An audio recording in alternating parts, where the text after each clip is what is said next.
ప్రస్తుతం నేను ఒక యూట్యూబ్ ఒక్కటే నేను డైరెక్ట్గా, అది కూడా మెయిన్ ఛానల్ వరకే నేను టైటిల్స్ ఇచ్చేది, దాంట్లో ఇదంతా చూసేది, మిగతాదంతా మా వాళ్ళే చూసుకుంటారు.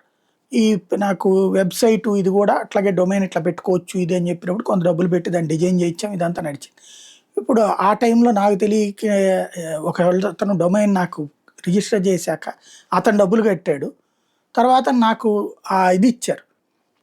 తర్వాత దాని టర్మ్ పూర్తయిపోయినప్పుడు అది కట్టడం ఎట్లాగో అది నాకు చెప్పలేదు, నేను చూసుకోలేదు, అది ఎక్స్పైర్ అయిపోయింది. తర్వాత చూస్తే ఆ డొమైన్ని వేరే వాళ్ళు తీసుకున్నారని తెలిసింది. journalistsaai.com అని కావాల్సినటువంటి దానికి. దాంతో నేను నాది వెబ్సైట్ వేరేగా రిజిస్టర్ చేయాల్సి వచ్చింది. ఒక డొమైన్ జాగ్రత్తగా ఇన్ టైంలో చేయకపోతే ఎట్లా ఉంటుంది, చేస్తే ఎంత ప్రయోజనం. $100 కొనుగోలు చేసిన ఒక డొమైన్ ఇప్పుడు $70 లక్షల అమ్ముడైంది. AI.com 1993లో Asin Ismail $100 AI.com domain register చేశాడు. అప్పటికి అతని వయసు కేవలం 10 ఏళ్ళు.